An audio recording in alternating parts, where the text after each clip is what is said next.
Hello there, friends, and welcome to another episode of Football Manager Therapy. I'm your host. I'm your host, Jeb Owens. United City FM and You what? what? Hey? No. Awkward. No. Yeah. Kev for host.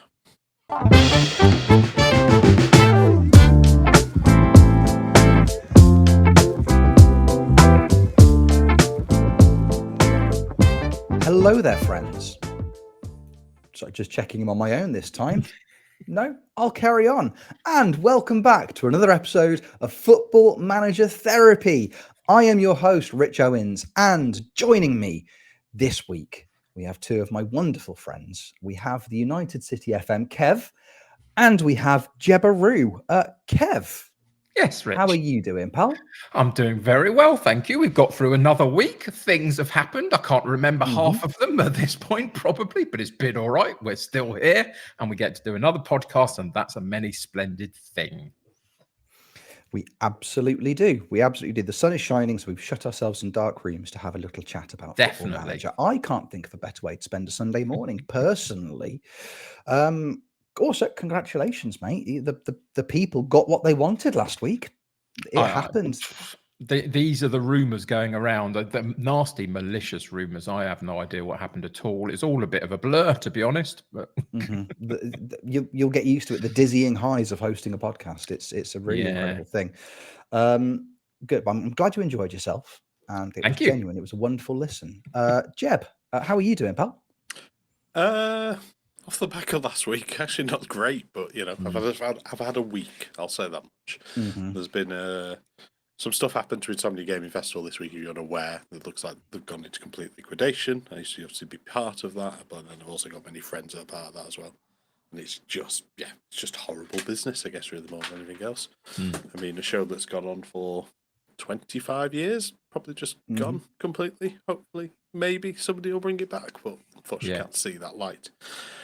Other than that, I'm good. I thought letting Kev host the podcast would be a wonderful birthday present to you, Rich. How was your birthday this week? Yes, it's weird that. It was a birthday.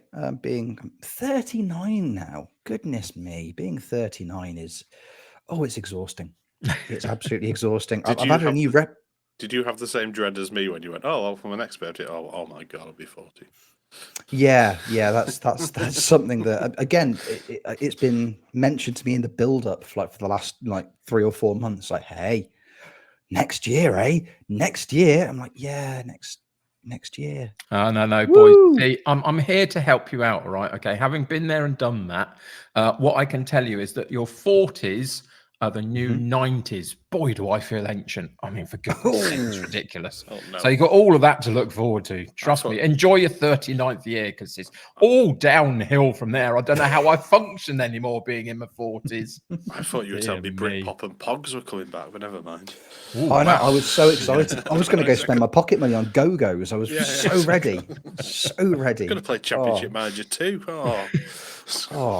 Wow. You do realise that next year, when you both reach 40, it'll be like any other year. On the day before, you'll be like, I'm 39 still. Enjoy the last seconds. You'll be 40 the next day, and you go, yeah, it's really no different, is it?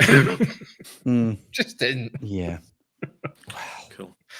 Thanks for making us feel good, Kev. Cheers. Hey, Thank you, Kev. It's all good. Thank you, Kev. Yeah. Follow Kev for more motivational tips and tricks. He hosts one week, and then look at him now. He's just bringing us down. I was gonna be really cross with you. What do you mean? I'm bringing you lot down. You've been sitting there for the last 5 minutes going, I'm 39. It's going to be dreadful. At 40, I've been 40s in my 40s for years. It's fine. It's not all doom and gloom. It's fine. I've been doing a podcast in my 40s for the first it's time. clearly not. I hosted one last week. It was amazing. I know. I was going to be really cross with you, Jeb, because we had a plan, and obviously he bypassed it. It was a rubbish plan. And I'm glad that I was able to sort that out. It's your fault for taking over Manchester United, Rich. Yeah, for goodness sake. Yeah. So it's the butterfly effect, isn't it? You know, a butterfly flapped its wings in Japan, and then suddenly Kev got to host a podcast. It was very, very strange. Very strange. Anyway. Let's not do it again. Just change. Change frightens me. Change terrifies me. But I'm back for better or worse. Here I am. It's lovely to be back. It's really, really lovely to be back. And it's been a fun week. It's been an interesting week in the world of football and Football Manager. Lots of things are happening. Lots of things are happening at the moment. I wanted to start the episode off. We talked very briefly about this before we hit the record button today. One of my favourite stories from football from the last week has been the ongoing transfer saga surrounding Sevilla fullback Jesus Navas. At 38 years old, he's got to be there or thereabouts for the club's all-time record appearance maker, because he's been there for the vast majority of his career with a little break in the middle. But he's I don't know. I can't remember what he did then. It can't be anything important. No, nothing good. Didn't go anywhere good. I just enjoyed some drizzle. I think that's what it was. Yeah. He thought, if there's one thing that I'm lacking in my life, it's inclement weather. So I'm gonna go and enjoy some of that for a few years. But he's been at the club for a very, very long time, and they were stalling over offering him a new deal. Which, in fairness, he's 38 years old, and there's footballers. We all now know that it's all downhill from there. It's all downhill from 38. It's all downhill from there. God, imagine if he was 39, he'd be furious. It was dragging on for a little while, and then they announced that Sevilla were going to release him at the end of the season, which on the one hand, it's a club legend, but on the other hand, it's a 38-year-old club legend. They've done a U-turn this week, and they've offered him the most incredible contract I've ever seen in my life. So the contract they've offered Jesus Navas is they've offered him a 6-month extension of his playing career. So he's going to play until January 2025, which is very, very sweet of them. I'm assuming you would assume there's going to be some kind of record that he's going to break by being there for that long, because it seems like a very, very odd extension period. It does, doesn't it? And if we're now working on 6-month contracts for our over 30s, that's a bit more complicated. Just a 6th-month deal as a player. But then after his playing career ends, he then gets to do essentially whatever he wants at Sevilla for the rest of his life. What an absolutely incredible contract! Like, what's he going to do? Because the wording is it's a contract for life. So yeah, he's Sevilla's record appearance maker. He announced he was going to leave after 17 seasons, and then they've called press conferences. The club president has referred to it as a misunderstanding. And then he just essentially gets to, he's going to play until the 31st of December 2024 before taking a role inside the club. That role is going to be just whatever he wants. Like, what, director of football? Manager? Kitman? Dinner lady? Like, honest, that's quite incredible. Like, what's he going to do? Like, is he going to be like David Brent? He's just going to turn up some days and just come in for a chat with some of the players, and then they're going to be like, "Oh, Jesus, lovely to see you, but you're supposed to call ahead." And I don't know what Spanish for "I'm not going to call ahead" is, but I feel like that's what he's going to say. Like, that's magnificent, isn't it? Like, what would you do if you could do anything you wanted to do at a professional football club? So I guess we'll take out the sort of manager, director of football thing, because they're a little bit too obvious, too much power, too obvious, I think. So what would I do? Something obscure. I'll tell you what I'd love to do. I think I'd be really good at it as well. And it would get you free match day and all that kind of stuff. I'd love to be the stadium announcer. I'd just sit there with a live mic and commentate over the live mic through the entire game. He's not as good as I was on the right wing. He needs to get a bit quicker, that guy. That kind of stuff all the way through. Rules against that. Jesus Navas. Nah, just break them. I can do what I like. It's my contract. It's in it. I can do it for life. No, I'd be stadium announcer, I reckon. Good gig, that one. You get to speak a couple of times, say hi to a few people, and watch a game of football. That's actually not a bad shout, see. But he's doing it. He's still doing it in 50 years' time, and he's just sat there. You know, when I was a lad, this was all fields. Oh, honestly, furious. Like all these new fangled ball playing centre backs. When I was it's all like Sergio Ramos. Do you remember Sergio Ramos? Oh, Sergio, he was great. Oh, you could set your watch to Sergio Ramos. Red card every 120 minutes. Just perfect. Pretty much. I'd like stadium announcing though. That's a good shout, Jeb. I mean, if you could any job at a football club, bearing in mind he's essentially got the footballing equivalent of tenure, hasn't he? He can do what he wants, like forever. What if you free run of a club, anything you wanted to do? What are you doing? Don't know.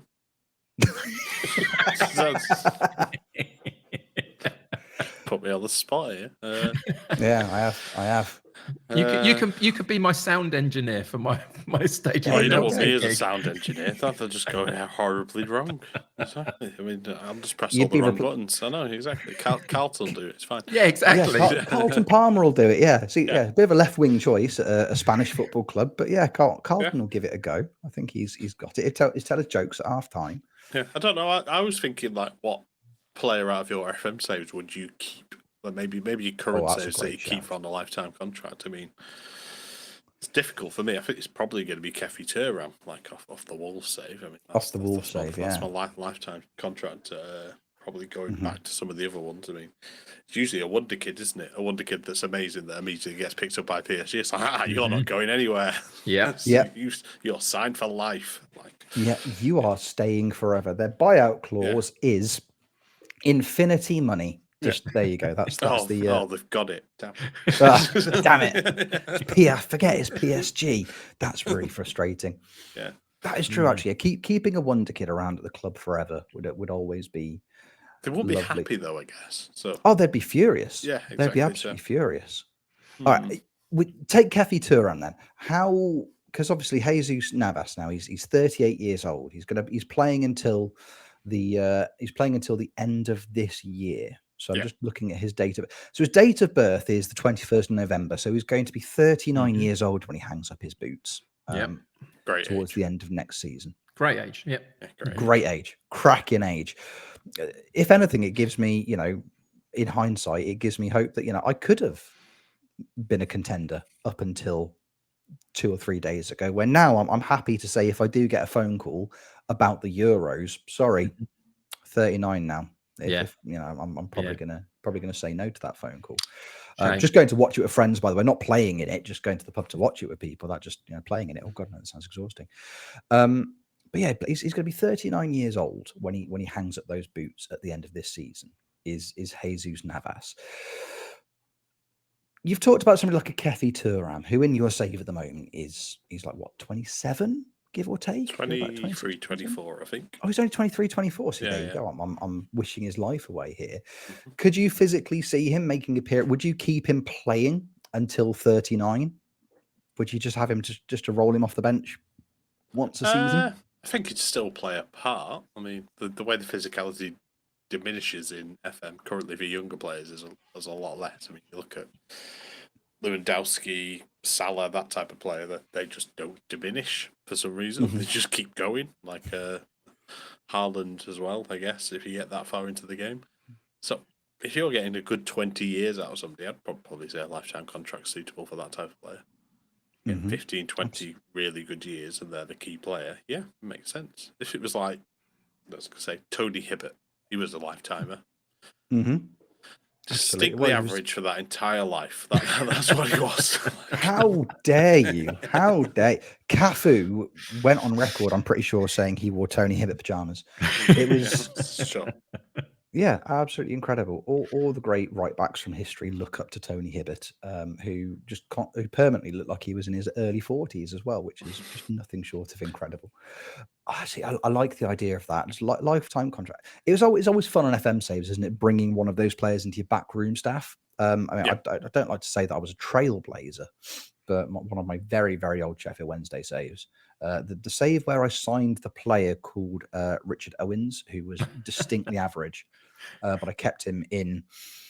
I'm sure I've used this analogy before. He was like that absolutely incredible Brazil team from like the mid to late 2000s, where just every single player in the squad was arguably the best in the world in their role. But then you had Fred up front, who he felt like a competition winner. I think we discussed Fred before. Fred was actually a good striker for like a mid-table Premier League team. Like he'd do really well in the Premier League. Yeah, mid-table, but Joe. Not Yeah. Joe. No. I think Fred and was Joe. Better than Joe. Yeah, Fred was better than Joe. Fred was actually a strong. He just wasn't a Brazilian striker. That's the only problem that he had. If he was up front for Germany, he would go, "Oh, he's brilliant." So it's one of those. It's just the style of striker. So you leave Fred alone. Rich. The later Fred, rubbish, absolutely. Oh yeah, totally. Later Fred. Although he was hard done by, like, considering he's still like one of the best midfielders Man United had at that time. But rubbish still. Still awful. Yeah. Still awful. But no, that was my little Rich Owens. He was that player, just distinctly average in a team of world class players, and racked up honour after honour after honour after honour because he just got to play in that team. He stayed on, but also I signed a very, very old Xavi Alonso, who was the linchpin of my midfield for quite a few years. And then he became my assistant manager because I saw something in Xavi Alonso. I could see that one day he was going to go on to managerial greatness.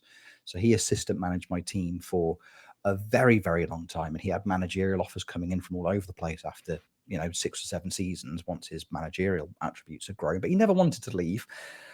Xavi Alonso, a lifetime contract for him, and also for my namesake, who then went into the backroom staff. I think he wasn't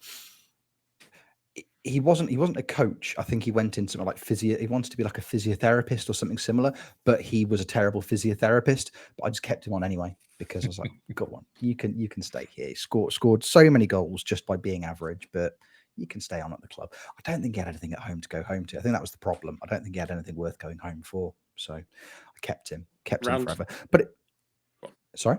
Go on. Sorry. No. Rounding back to Jesus Navas. Rounding it back to Jesus Navas, yes. Do you know what unique combination of trophies he's won that nobody else has ever won? He's what that Jesus Navas has won that nobody else has ever won. No, I don't. I've got his Wikipedia page open from when I looked at his age, but I've not looked at his. So it's on there. So. Has he won every available European trophy or something, and not many people have? No, I don't think he's won the Champions League actually. So. Okay. Well, because he plays for Sevilla, he's going to have won the Europa League about 100 times. Yeah, surely. Yeah, no, it's nothing to do with that. Has he won like 2 or 3 different like Community Shield type trophies or something? Close. I'll put you out your busy. He's won the World Cup. He's won the World Cup. He's won the Euros. And he's won the Nations League. He's won the Nations League. That's magnificent. So yeah. Kind of community, I guess. Yeah. So makes a lot of sense, I suppose. If we get a day off, if England win the Nations League, I'll recognise it as a trophy. 100%, 100%. Yeah. On that basis, then it's my favourite. It's my favourite competition in world football. Always has been. Especially if we give me a day off, and I am all in on it. That's my favourite ever one. Wow. Okay, good for him. Well, he's not going to win anything else between now and retiring, which is really, really sad for him. But hey, what a guy. Hell of a career as well. Oh, that was it. Yeah, he had a little spell at City, didn't he? Did he? There was the drizzle. There was the inclement weather. I knew it was in England. I just couldn't remember where. He's also made 500 appearances. It's exactly for Sevilla at the moment. It's just like, don't play anymore. Absolutely. Ruining it. Don't ruin that. Yeah. It's when you also mentioned your favourite story from football this week. I've got another one, and it's nothing to do with what we're going to talk about later on. But Solihull Moors. They got to the playoff final against Bromley and lost to FM24's Bromley. Their analysts that they have. But they also got to the FA Trophy final, and they lost on penalties there. Shout out to Tyrese Shade. And where are we? What's his name? Josh Labadie. Right. They both missed a penalty in both shootouts. I know. That's a horrible sum of those two. Yeah. We need to get them on for a bit of therapy. No, exactly. Oh, that hurts. Yeah, exactly. That really hurts. They've obviously lost chance to get promotion to League Two, and they're like, right, it's okay. We can fix this. Let's go win an FA trophy for them. I can do this. Won't think about, oh no, I've done it again. Oh no. Yeah. Oh, that's difficult. Yeah. That is difficult. I don't like that at all. Yeah, to lose on penalties twice is horrible. To be the player that's missed in both shootouts. Yeah. But two of them as well. Good. Like, yeah. No, that's too much. That is too much. I saw one of those engagement farming football accounts this week again doing a if you had one person to take a penalty for you for millions of pounds, who would it be? Nobody said Graham Alexander, so I'm furious about that. Absolutely furious. Okay. Never mind. Yeah. Can't have it all there. Can't have it all. Oh, dearie me. Well, there you go. That's heartbreaking for them. That's a sad time for both those lads. Commiserations, I say. Commiserations. Good. Well, we have other things to talk about this week, apart from lifetime contracts and missing multiple penalties and penalty shootouts. There's a whole lot of stuff going on. Okay. Jeb, I hate to pile on, mate, because I know you've said you've had a tricky old week. It's going to get trickier this afternoon, isn't it, pal? I'm really sorry. It's been tricky all week. I'm not going to lie. Like, stop putting out all these emotional videos. I'm a mess. I'm a blubbering mess. Yeah, so it's Klopp's last day today, and I think to be fair, I think James Aldcott actually got the quote out first before everyone else has jumped on the bandwagon. He came in his interview. It's like, it's not how I arrive in the club, it's how I leave. That's what he said in his very first press conference. And this, I mean, okay, we've messed up with the title. I don't think realistically. Oh God, we've got to talk about predictions later. I don't think realistically, I think we were going to win a title this year anyway, just given the transition of midfield and various other things. But the last 8 years have just been a joy. Like, from winning in Dortmund, winning against Dortmund, like in that first season with a ragtag group of players, and we're still operating off that. I mean, our first Champions League final, we had Lovren and Moreno still in the squad. I mean, we got to a Champions League final with those two. It's, he's brought us lots of joy. We've come up against probably the best team in the Premier League era, Man City. So five Premier League trophies, and we won one of them. It might be more. It might turn out to be more if they ever actually look at those charges. Well, they just go, let's not bother with them. We'll just ignore them. We'll focus on all the little teams instead. Yeah. I think it's going to be emotional. Like I said, he's brought happiness to a lot of fans. He's brought a lot of entertainment, and he's brought us the 4-2-3-1 gegenpress in a FM sense, which is, oh no, I'm doing rubbish. What shall I do? A 4-2-3-1 gegenpress. There you go. Look, I've fixed my form immediately by copying what Klopp does, and I think that's like your FM legacy that's left in there. And it's going to be difficult. Like Arnie Slau's coming in today. Unfortunately, that's going to be his name on this podcast. Yep. There's the legacy. That's why he's joined the club. That was the deciding factor. Arnie Slau's coming in. He'll come with a new philosophy, but it's just nice to see. Like, I think he's going to be a blubbering mess by the end of today as well. I think that's going to be the case. I think he's done lots of interviews. I mean, I think he did his press conference, and he did 8 seconds in the press conference. He walked in, said hello, then said goodbye. And then that was his press conference. But then it turns out that's his press conference because he's done about 15 hours worth of interviews with various podcasts and various different little things as well. Yeah. And he's made me happy for the majority of the time he's been there. Like, I don't think there's anything good like the entertainment, everybody, and I don't care who you are, you want to hug off Jurgen Klopp after a game of any shape or form, especially if you've won. Like, even better, like he can get the best out of everybody, and I'm going to miss him dearly. It's a big hole to fill. It's a very very big hole to fill. He's you've got a Premier League out of him, you've got a Champions League out of him. It's a very, very difficult thing to measure because, as a lot of people who are listening to this podcast will know, football Twitter is an absolute cesspit at the best of times. And it's very, very hard to have an objective conversation, especially using Twitter as a platform. It's very, very difficult to actually have an objective conversation about the success of a manager. I think, hindsight being hindsight, Jeb, as a Liverpool fan, if when Klopp had come in, somebody had said to you, in the next 9 or 10 seasons he's been there now, because it's been a very, very long time. 8 and a bit, I think it works out. 8 and a bit, sorry. Yeah.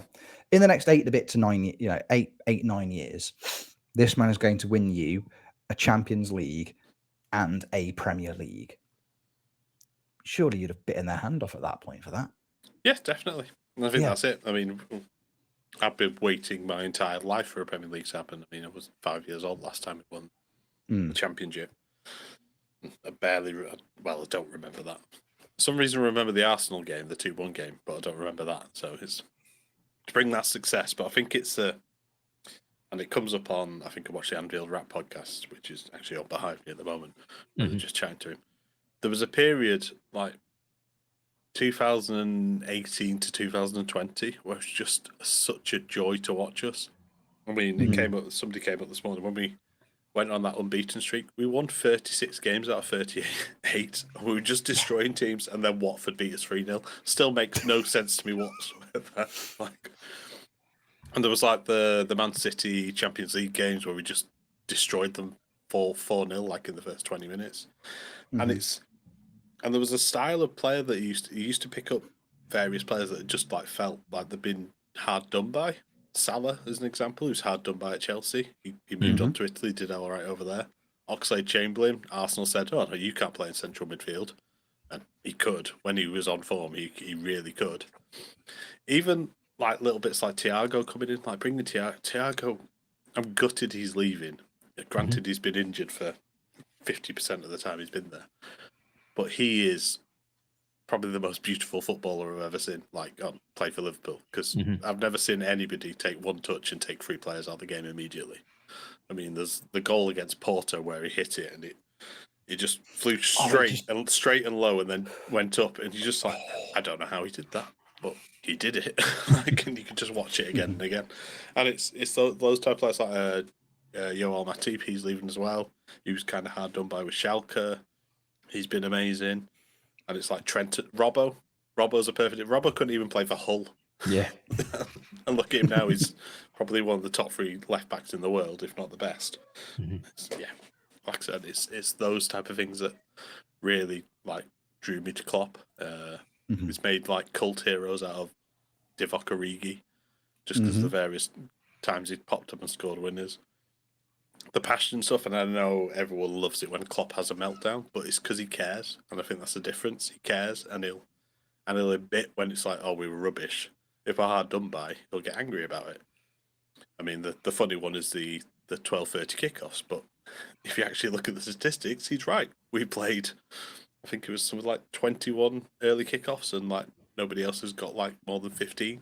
And it's those type of things. Some of the stuff, some of the rants, I mean, some people just wind him up unintentionally. I mean, that guy who made a joke about it on Amazon, I mean, you set yourself up there, mate. You want to make a little jokey joke about it. No, it didn't really work, did it for you?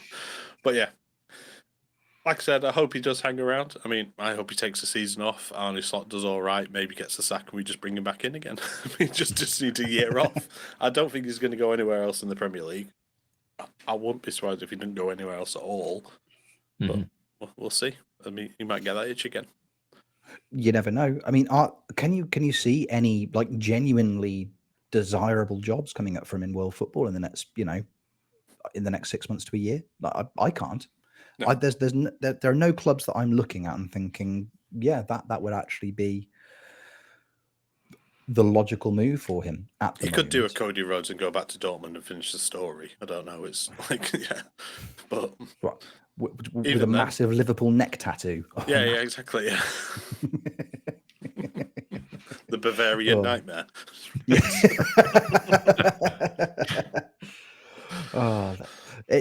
Honestly, it is a shame. He's a very big character.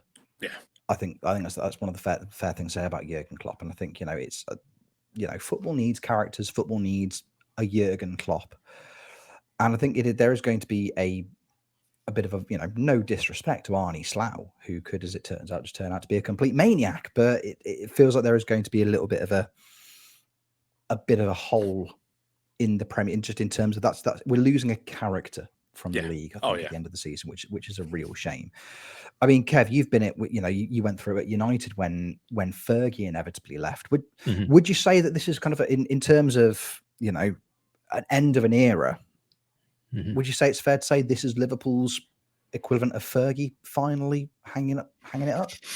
I don't know. I mean, Jeb would know more than I how he sort of matches up to someone like, I don't know, Kenny Dalglish, for example, and the stuff that he did back in the day, even further back with Paisley and other bits and pieces, as to how, for me at Man United, it was about whether Fergie and Sir Matt Busby matched up and what was the better option and all those kinds of things. So I don't know where Liverpool fans see that in that sense. There's always this thing of sort of the current, sort of the bias to the current, isn't there, really, in a way, to make it this big thing. The Man City thing being the best ever Premier League side. I'd love to see them come up against the Man United sides of 2008 or 99 or whatever, and just see what happens in that if it was ever possible. So there's always that currency bias in that sense. But, what I would say, there's a number of things I'd like to say is, firstly, when he arrived at Liverpool, about a year or something before that, I desperately wanted him at United. When Van Gaal took over at that point, I wanted Klopp instead, but he didn't leave Dortmund. He made Liverpool very good again, which was always problematic for a United fan in that sense. So fair play to him for that. Yes, in the last season or two, I feel like he's been a little bit of a grumpy old man at times, which has been interesting to watch. And I can see why he might need a little bit of a break from some of the stresses of it. But he's a character and he cares and he's passionate. And those are the sorts of things, looking in on my current manager at United, that you don't necessarily see in some of those things. And it's something that I would love my manager to be in a lot of ways. So wherever he ends up next, and whether it's in or out of the game as a coach or something else, he has left an absolutely indelible mark on it in the Premier League and wider, and should be absolutely praised for that. But here is the thing that I would say, as a Liverpool fan, it's going to be tricky. It's going to be really tricky. I know this from a United perspective. We saw it from an Arsenal perspective after Wenger as well. Mr. Slough will come in and do what he does, and he could be absolutely phenomenal. And what I would also say is, I think that Klopp has left Liverpool in a slightly better position than Fergie left United in a lot of ways in terms of the playing staff. But I fear it could be an interesting couple of seasons, just because it will be such a big miss. But yeah, credit to the guy. He's been an absolute sensation in the Premier League and wider afield. And he is a phenomenon. So yeah, fair play to him.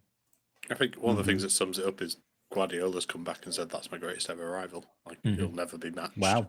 Never be beaten. Like, it's the one person.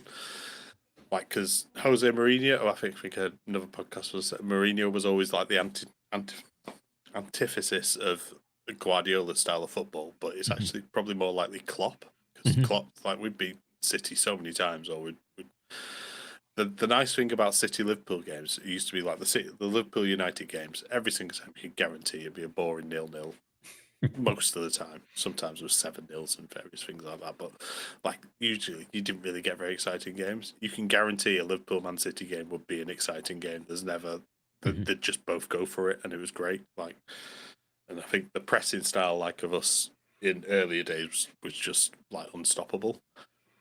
And it's difficult, and I think like that legacy that they'll leave will be massive. And like, I do hope he does actually get to go in the stands and enjoy a game, but I don't think it's going to be possible because you just could get mobbed.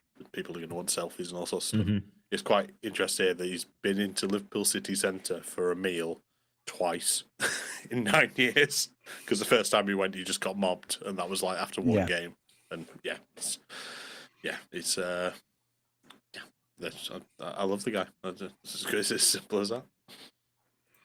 Yeah, he'll be a big miss. He will be a huge miss. And as I say, it's going to be tough act to follow for poor Arnie.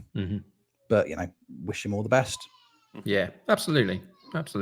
So with the departure of Jurgen Klopp, with Klopp leaving, I think that kind of, segues us quite nicely into, just taking a provisional look at the end of the Premier League season in general, I suppose, because it's been, at the time of recording this week's podcast, we are a couple of hours away from the final games of the season kicking off.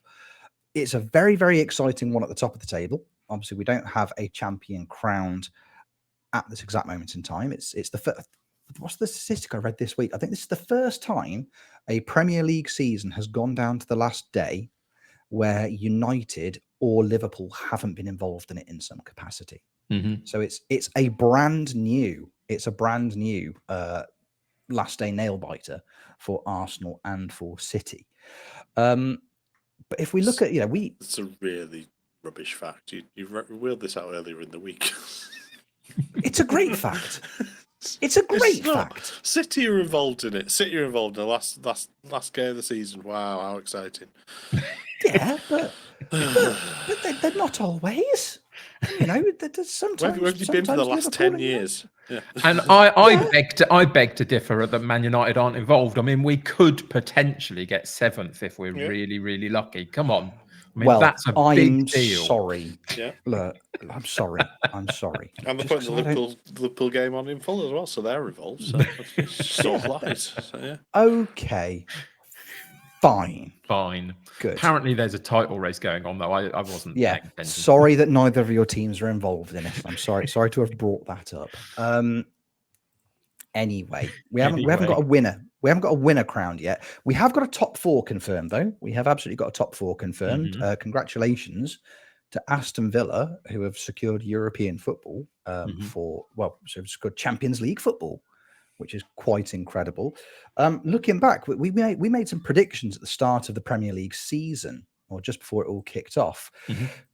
Kev, congratulations. You were backing the Villa from day one. What a season they've had across the board. It's been hugely successful for them in the grand scheme of things. It has been magnificent, hasn't it? It really, really has. There was always, and it's not always totally easy to put your finger on exactly what, but there was always a thought in my head that squad is actually really, really good. And I knew that they would have moments along the way where it faltered a little bit and they weren't quite at the races and stuff. I wasn't, guaranteed in my head that they would finish 4th. It was a bit of a punt, a little bit, but I always thought they've got a really, really good squad.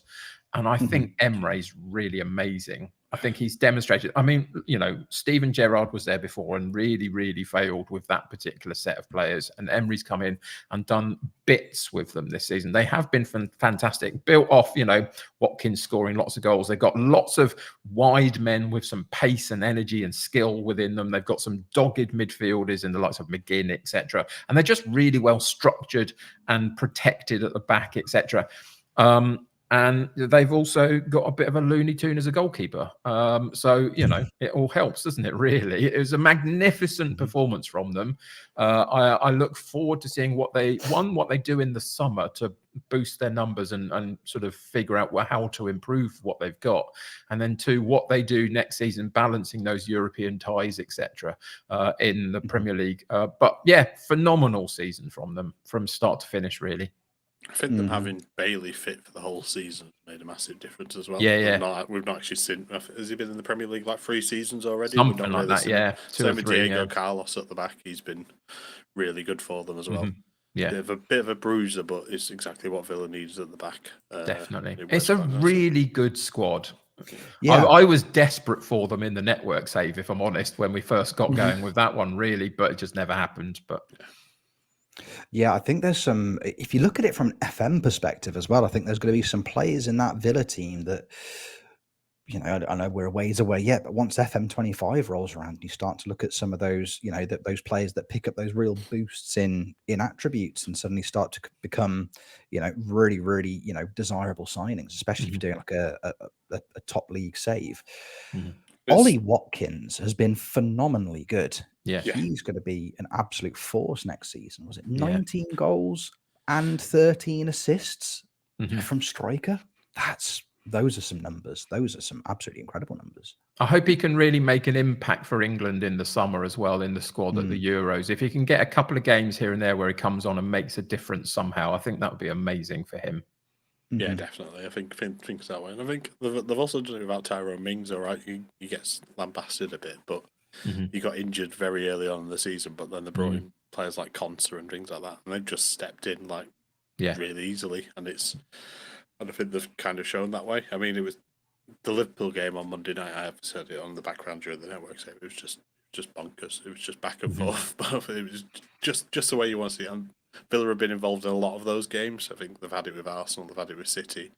They've picked up points against all the big teams around them as well. It's not just a little fluky thing that they've got up there. They have had some astonishing losses, but they've been good most of the time. Yeah, but it's a very, I mean, you mentioned it, you wanted them for the network save, Kev. It's a very FM friendly squad, that Villa team, because there's talent everywhere. There's talent all over the place, and it's really, really strong starting 11. They've got depth, and I think that's one of the key things. Especially they've had a very long European season as well. Let's not forget they've made it to a European semi-final as well, and that can always be one of the difficult things. They've had an incredible Premier League campaign, but they've also made it all the way through to the semi-finals of a European competition. As well, which we all know from just trying to do it and replicate that on FM is borderline impossible at the best of times. You need, if you're going to have a team that can compete on multiple fronts successfully, you've got to be managing one of the big boys. Realistically speaking, it can be one of the most difficult transitions. You've experienced it recently with Stoke, Kev. You back-to-back promotions into the Premier League. That is difficult. That's a really, really hard thing to do. But taking a club, building it over a period of time, and then the objective is always to break into those European competitions. But suddenly, once you're in there, you think, oh yeah, Europe. I want Europe because I'm guilty of this. I've done it in the past as well. You look at Europe as like it's just a European competition. You don't actually think about the logistics of what playing in one of those actually looks like. And then for a team like the Villa, you're like, okay, yeah, we've made it into Europe. And that's turned into, an extra, 14, 16 games this season that they've got to try and stay competitive in. And suddenly you've built this team, and this team will do well in a Premier League campaign, maybe a couple of domestic cup runs, but then throwing in an additional, 14 European games, including traveling, all that. Like suddenly that's a really, really hard thing to do. And Emery's done it brilliantly this season. And that's the thing for next season, isn't it? That the fact that they've then got the Champions League. So, there is a difference in quality between the Champions League and the other European stuff. So going in next season and seeing how that works through across the season will be really fascinating. For me personally, I think we sit here at midday on the day of the last day of the season for the Premier League. We don't know who's going to win the title yet. For me personally, if Man City win the title this afternoon, Emery would be my manager of the year for the Premier League, just because we've seen Guardiola do what he's done, and that's amazing, and it's an amazing achievement. Any Man City fans out there, please don't crucify me for it. I love you all. You're all fantastic, but we've seen him do it. If Arteta wins the title, then he is manager of the season. That's a phenomenal achievement for him with an Arsenal side that have not really done it recently. But Emery is phenomenal. He's been amazing this season on, as you say, a couple of different fronts as well, which is exceptional work from him. So I think he would be my manager of the season under those sort of circumstances. Just looking at their form as well, the December they beat Man City and Arsenal back to back. Amazing. Then the next Premier League game they drew with Sheffield United. It kind of summed up that happens to me in FM all the time. I beat Rangers in my Scottish challenge with Celtic, and then the following week I get beaten by the second bottom side or something. It's ridiculous. And bizarrely, there's two teams that have done the double against them, and it's Newcastle, and do you know who the other one is? I wouldn't have a clue. Man United. Is it? Yeah. Wouldn't have had a clue because I can't remember the last time we won back-to-back matches, let alone anything else, really. There you go. It's bonkers, isn't it? Yeah, But, go on. those are always the hardest ones to take as well, aren't they? Those Yeah. Why are you not picking up points against Sheffield United? I mean, or Man United this season. Yeah, exactly. Exactly. The irony. I've had a similar thing. I've been playing a little bit of What's the Story offline a couple of days this week just to get a couple of things ticking along. And I'm at Chelsea on that save. And so far this season in the league, I have beaten City, I've beaten Liverpool, I've beaten Arsenal, I've beaten Man United.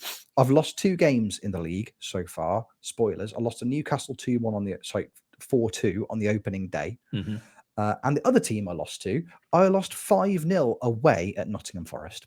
But during that run, like I say, City, Liverpool, Arsenal, all beaten comfortably. You go to Nottingham Forest and you just get turned over 5-0. There's absolutely no justice. But I think you're right, Kev. I think if Arsenal win the league, Arteta gets manager of the year for sure. If they don't, it's got to be Emery, hasn't it? Because he's had, to me, yeah, absolutely incredible season. There's the very, very, very, very small shout, and it's only because he's been there since, is it January or February? Oliver Glasner at Crystal Palace.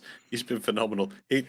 Crystal Palace are a very FM side. You see Elise, you see Eze, you go, right, there's my wingers sorted. Yeah. Just need to put someone through the middle, and they can pick up the goals in between. And that front three has been as devastating as any front three in the Premier League in the past couple of weeks. Like, it's been scary. I mean, they, unfortunately, are now going to get picked apart probably by the summer. But yeah, I did think about this. They might get picked apart, but they might not, because everyone's now scared of FFP. So everyone's scared of spending the money.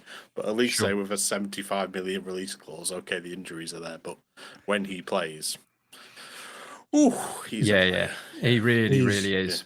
He's a menace, isn't he? I mean, what has he said to Mateta as well? Like, I don't know what's happened there. He's just played him as a striker. That's what I mean. He's played him as a striker. He's not done Roy and gone, you're playing up front, but you're also a defensive midfielder at the same time, like everybody else in the team. Just run, mate. Just get out there and run. That's all I'm asking for you. The other manager that I'd love to like to give a little bit of a shout out, just as a bit of a standout for me this season in the Premier League, has been Iriola at Bournemouth. I think he's done a phenomenal job at Bournemouth this season, and they look just really secure and safe and no issues whatsoever. So that's a phenomenal piece of work from him.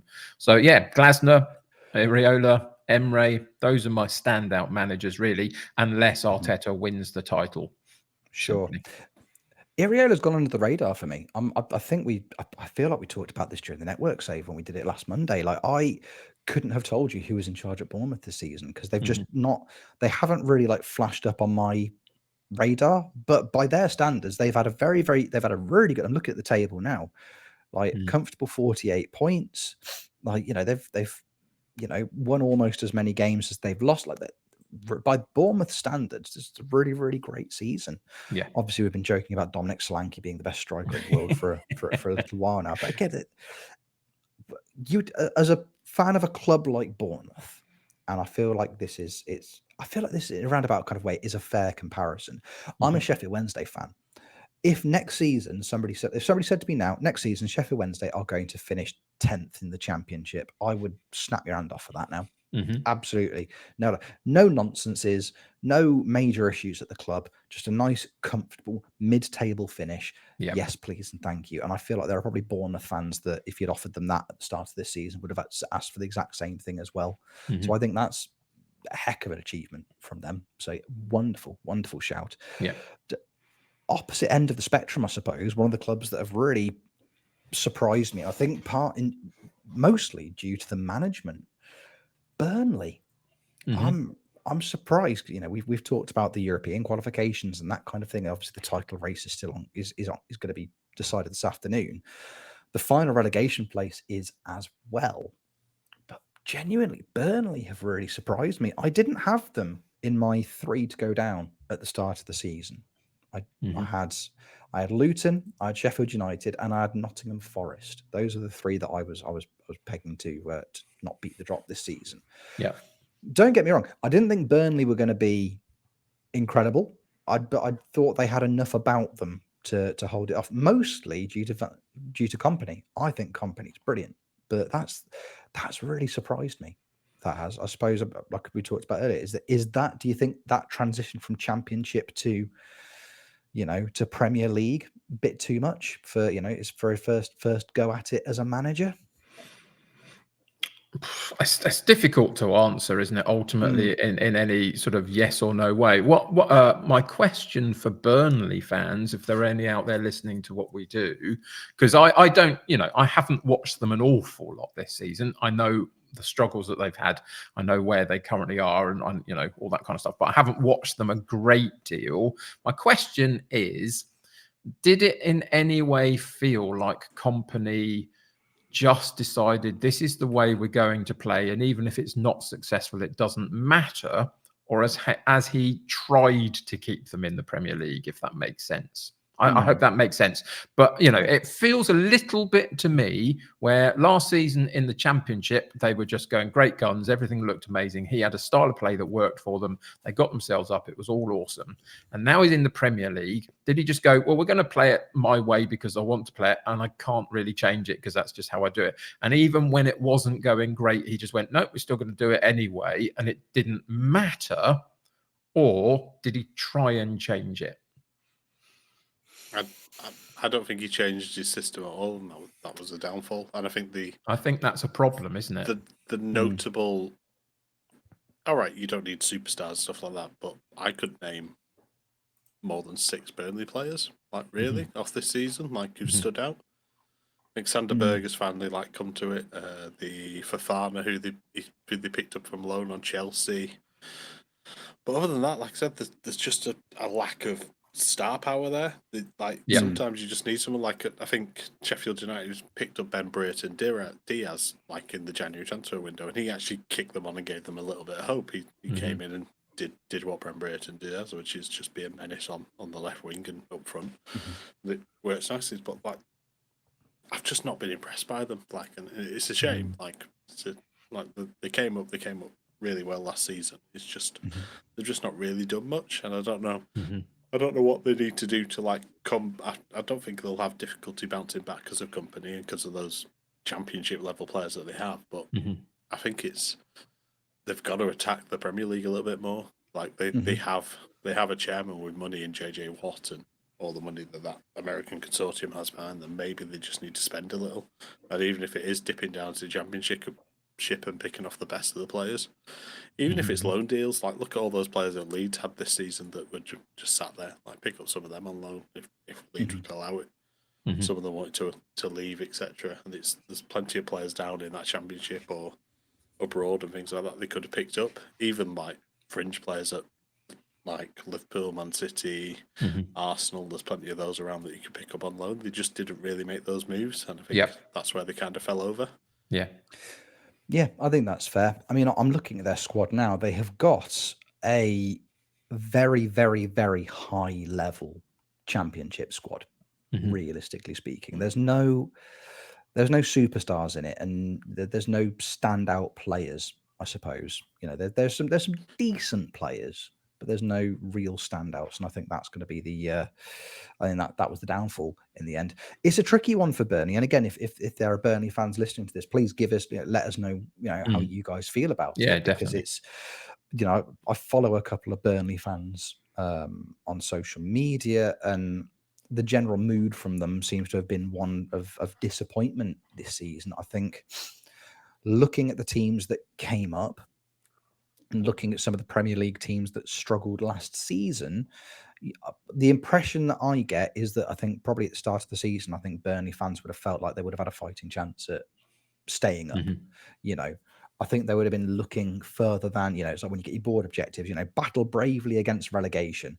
I think they would have been expecting a little bit better. And I think because especially 12 months ago, Company was, he was revered by those fans, absolutely adored by them. So I think going down in the way that they have, I think will be disappointing. And like I say, if Company stays, if they don't, knee-jerk reaction and sack him, they'd be amongst the favourites to go back up next season. And then I think, like you say, Jeb, just attack it a little bit more, make some of those slightly bolder signings. If you compare their transfer window to somebody like a Luton, Luton bought more exciting players than Burnley. You could argue, this over the summer. You know, I'm a big fan of his, and I always will be. Ross Barkley, man, go out and bring in the Ross Barkleys of the world. Go out and do that. Somebody who's got Premier League experience and you know, they've played at that level previously. Go out and bring in the likes of the Ross Barkleys. And you know, Luton, again, the expectation was probably always going to be they weren't going to make it. I think they've been, what a story they've been. Like some of the fixtures they've been involved in this season have been absolutely fantastic. You know, high scoring, it's been exciting. But you would say if you look at Luton and Burnley as a comparison, and you'd say, right, one of these clubs, the expectation is relegation. One of these clubs, the expectation is we'll probably survive. You know, you'd have Luton would be like, yeah, we're probably going to go down. Burnley would have probably said, yeah, we're not. So disappointing from them. Great fun from Luton, though. And as I say, at the time of recording, hey, you never know. They need to score some goals. Yeah, I was going to say. I mean, you never know. But my goodness, I mean, can you imagine? Can you imagine? I mean, you know, Luton need to score 6 or 7 past Fulham.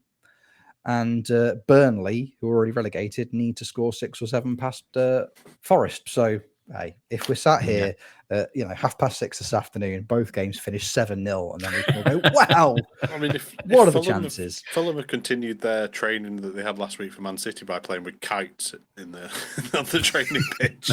Just rather than it's like, oh yeah, all the other players just playing with kites. It was like, you play Man City on Saturday. Oh look, you've lost 4-0. That's a surprise. Great. Oh well, yeah. It's a system. It's not a very good one, but it's a system. I've heard the big go-karting this week, so yeah. Yeah, end of season, it's laser tag. Laser tag. That's their. You know, some clubs are going off to do warm weather training, but that's them. Again, Quasar. Can't wait. Really, really happy for them. Good. The only other thing we need to, probably the other prediction that we all got horribly wrong. Maybe horribly is a bit of a stretch. Horribly wrong. We said at the start of the season it was pretty much nailed on that Erling Haaland, the big footballing robot that he is, was going to win the Golden Boot, and we were correct. So we all had a little guess at who the runner-up in the Golden Boot competition was going to be. My goodness, we were all very, very wrong. I said Heung-min Son. Nope. A measly 17 goals for Heung-min Son this season. Jeb had Mo Salah, who's managed 18 at the time. Obviously, this is all at the time of recording, and this could all change, but I'm not going to hold my breath. Yeah, so Jeb had Salah with 18. Kev, at the time of recording, you finished in third with Alexander Isak at Newcastle. You scored 20. Yeah. Cole Palmer. Yeah. Cole Palmer. God, I've gone very squeaky when I've said that. Cole Palmer. What a season. What a man. What a player. On your squeaky voice thing. Horribly wrong. I don't want to say horribly wrong. I think that's a bit harsh on Kev. I mean, we're not that far off either. Yeah, I mean, you know, we picked somebody that was relatively high up the list. So, you know, hold myself to very high standards, and I'm sorry that nobody else I mean, does. if one of us had gone for like Ivan Toney, like that would have been horribly wrong. Well, how many goals has Cole Palmer got? 22. Because, you know, Isak could score a hat-trick this afternoon. He could, but then again, so could Cole Palmer. So he's been amazing. Actually, let's put this out there. So good. Let's put this out there. If Isak gets a hat-trick this afternoon, Kev hosts next week's pod. Oof. Done. I'm in. Yep. Wow. Yep. There you go. Yep. Done. I don't know whether I want him to get a hat-trick now or not. Who knows? Pressure. He's flown too close to the sun. Kev has to respond like that because he's got a taste for it now. He likes being. Yeah, he's done this once before. Power is the key. What a season from Cole Palmer. The most incredible thing about it, from my perspective, is that in terms of English midfielders who have had outstanding seasons, obviously the other one who's had just a phenomenal campaign doesn't play in the Premier League. He's over in Spain, in Jude Bellingham. Jude Bellingham has been Phil Foden. Yeah, so did I. Phil Foden's also been reasonably Phil Foden's also been quite good, but in terms of Saka's been all right as well. Yeah, Saka's been okay. But for me, like I would say, in terms of that scale, then the top two in terms of English midfielders for me, it's between Foden. It's not Foden. It's between. Damn it! It's between Saka and Foden. Oh no, James Maddison's in there somewhere. It's between Cole Palmer and Jude Bellingham. And the most incredible thing is that Jude Bellingham's gone to La Liga and he's playing behind the striker in La Liga, and he's had one of the most incredible like debut seasons over there, like ever. He's been phenomenal, arguably one of the best players in that Madrid team this season, if not the best. Yeah. And with the Euros coming up, you know, everyone's like, right, this England team, there's some real talent in this England team this year, and everyone's having a great season. And the fact that Gareth Southgate's having people, well, actually, like convention would dictate that based on how well Jude Bellingham has been playing, he's going to be playing behind whoever Southgate starts up front over the summer at the Euros. And the fact is, actually, we're probably going to have to change this around now and play him somewhere else because Cole Palmer has been playing so well. If you'd said that to somebody in September of this year, like, right, Jude Bellingham is going to have his role within that England side changed to accommodate Cole Palmer, everyone would have they'd have called the police. Like, this person clearly isn't very well. They'd check to see if you're wearing trousers. They'd check to see if you know you could smell burning. Something would have gone horribly wrong if you'd said that. But now you're like, that actually kind of makes sense because because neither of them can miss out. Surely, like both of them have to be starting the form they've both been in domestically this season. So, like, what an incredible signing. I think the thing that if Jordan Henderson plays in this Euros, like Calvin Phillips going on if Calvin Phillips plays in this Euros, that's everything. I mean, I feel sorry for Trent because Trent has been phenomenal in midfield for England, and now there's so many central midfielders. You've got Rice, like we're not even talking about Declan Rice. I mean, Declan Rice has been phenomenal in the centre as well. There's so many different combinations we can now make. I mean, third place Harry Kane is going to finish probably as striker. That's going to happen, unfortunately, but there's argument for that central midfielder combination. I think Bellingham's a shoe-in, Rice a shoe-in, and then you've somehow got a shoehorn in Foden, Palmer. If you can get Ollie Watkins or Jared Bowen in there. James Maddison. I was trying to draw a chart of James Maddison's season because James Maddison's season just started off so well. Had the little argument with Neil Maupay, bam. That's it. It was just over. Like, he's not been I don't think I've heard him mentioned like in the last 3-4 months.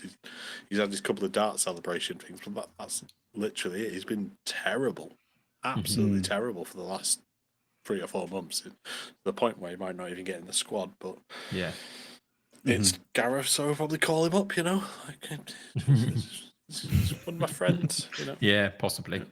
I mean, that's the thing about, you know, switching over to England briefly. That is the thing for us, isn't it? We've got a wealth of talent in that central midfield, in attacking wide areas and all that kind of stuff. We've got a good backup to Kane in someone like Ollie Watkins. We could always add Ivan Toney in there if you wanted a third striker in and around the mix. I think defensively, is there the same kind of options? I'm not sure there is totally. I think we've got a reasonably good back line, but what we've got after that, I'm not 100% sure on some of it. So it's just about, can you release the handbrake and just let this lot go and play and, you know, see what we can do. We'll see. But yeah, I mean, Palmer this season, I mean, what's it? Pep has come out and said in the last few weeks, hasn't he, that he tried desperately to keep him over the last little while before Palmer left to go to Chelsea because he didn't want him to go. But obviously Cole Palmer just decided that the route through at City was kind of blocked for him a little bit, that there were too many hard options to get past and that he needed to go and play some football, and found his route to do so, and he has been phenomenal. So fair play on making that kind of judgment call, because potentially he left what is, you know, the potential Premier League champions for this season, and that can't be an easy thing to do, really. No, absolutely not. It's yeah, really tough call. Really tough call. Hello, Jeb. You have a question? Hello. Yeah. So when Southgate goes to Man United, summer. No. Carry on. No. we asked a question earlier. Where does Klopp go next? Yeah, Klopp as England manager. interesting. Certainly interesting. Wanted to use all those players. I mean, he certainly would. Yeah. But, Yeah, I wouldn't mind that. I absolutely wouldn't mind that. I don't think he'll do the full hitting of the badge and things like that. But you never know. Like, I mean, he's been in England long enough, so who knows? Just half-heartedly just pointed it and give a little thumbs up. Yeah. This is fine. This is absolutely fine. Oh, I'd love that. That'd be absolutely wonderful. Absolutely wonderful.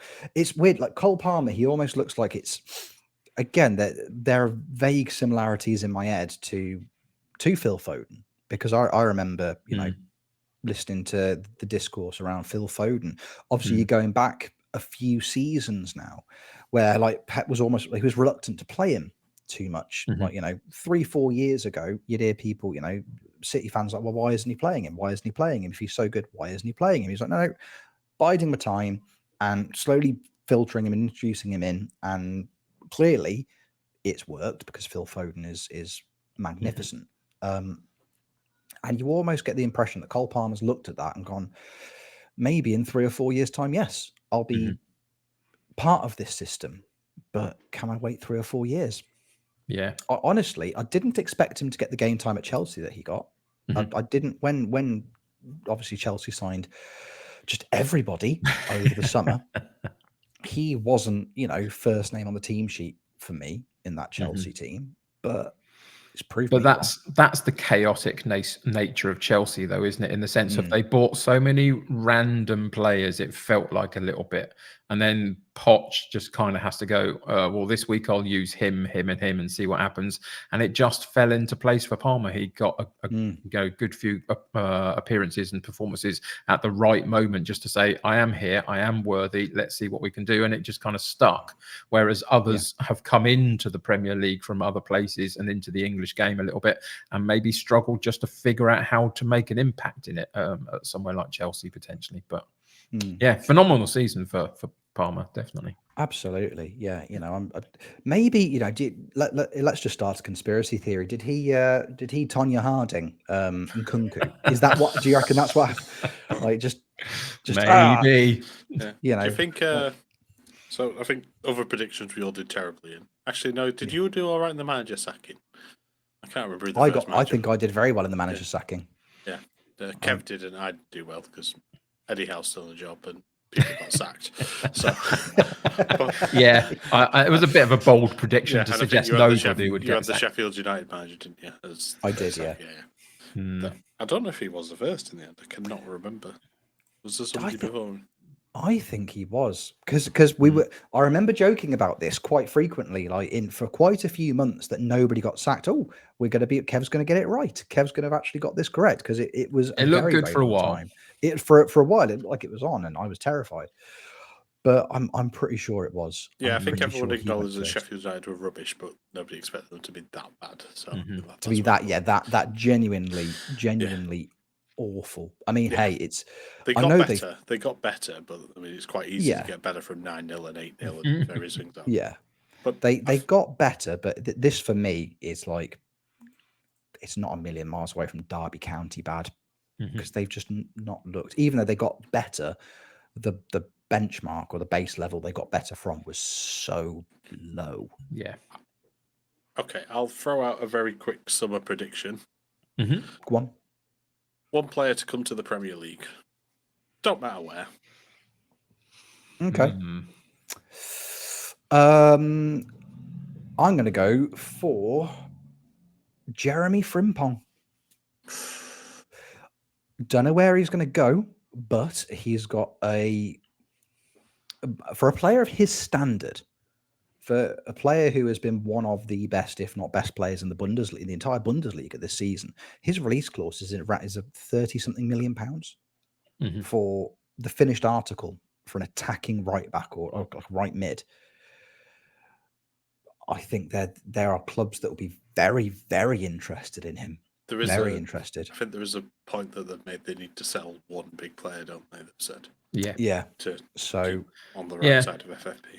That is the new balance, isn't it, for everybody? They are going to have to sell this season. A lot of teams are going to have to sell somebody just to rebalance a few things and then find some other additional signings.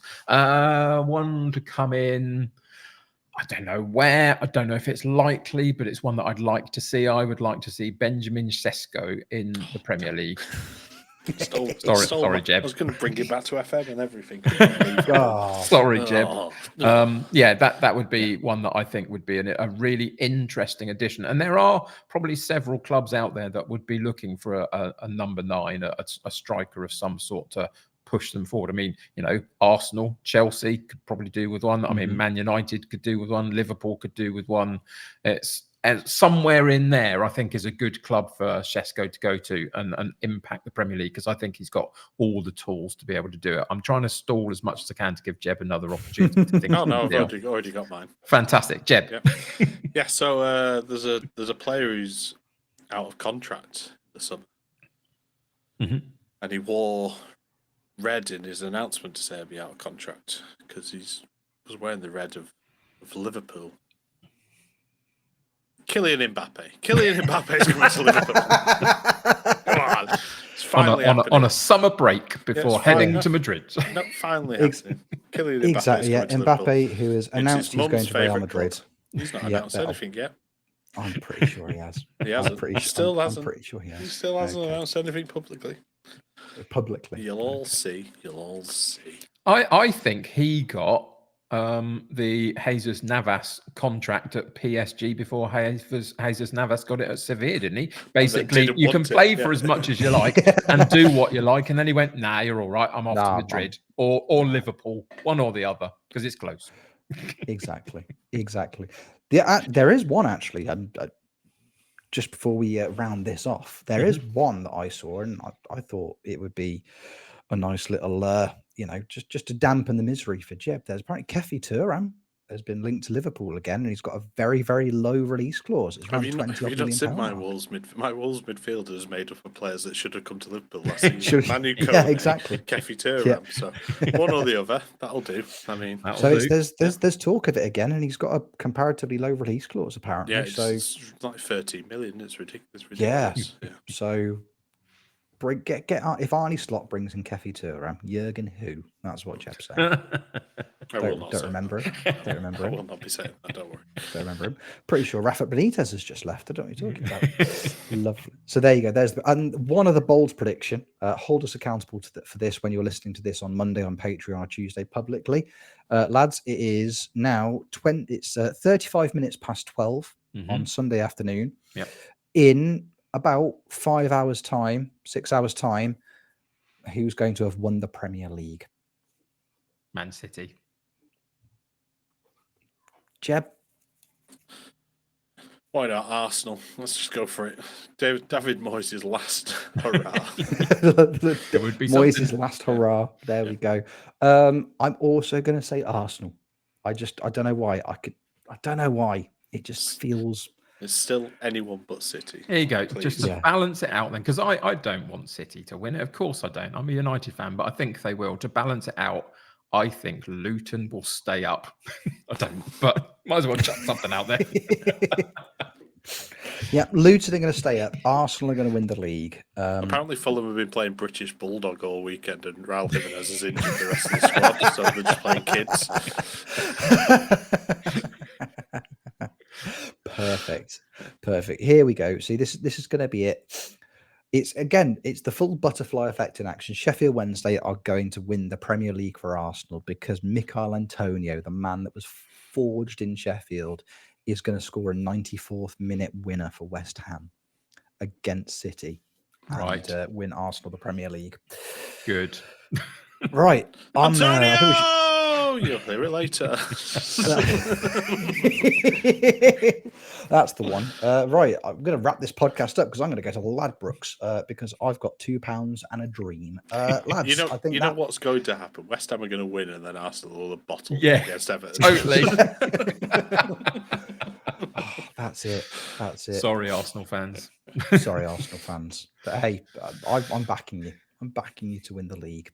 Probably you've got this. Just win today. Just win today. If there's one person you can take advice from on winning on the last day of the season in really important games, it's definitely me, because I've definitely never lost those or failed to win them and handed other teams victory. Never. Wouldn't be me. Couldn't be me. Lads, that felt very much like a podcast to me. Indeed it did. What a pleasure. Lovely, lovely. Just before we go, Kev, if the people would like to catch up with you this week and spend a bit of time with you as you roll in the aisles with your Celtic team, where can they find you doing that? You can find me at the United City FM on Twitch every weekday afternoon, 3 till 5 p.m. Celtic has been interesting, but we might be on a better path. Who knows? We'll see. But yeah, that's where you can find me. Come and say hi. Super duper. Jeb, what about you? If people want to watch you managing Morecambe, where can they find you doing a bit of that?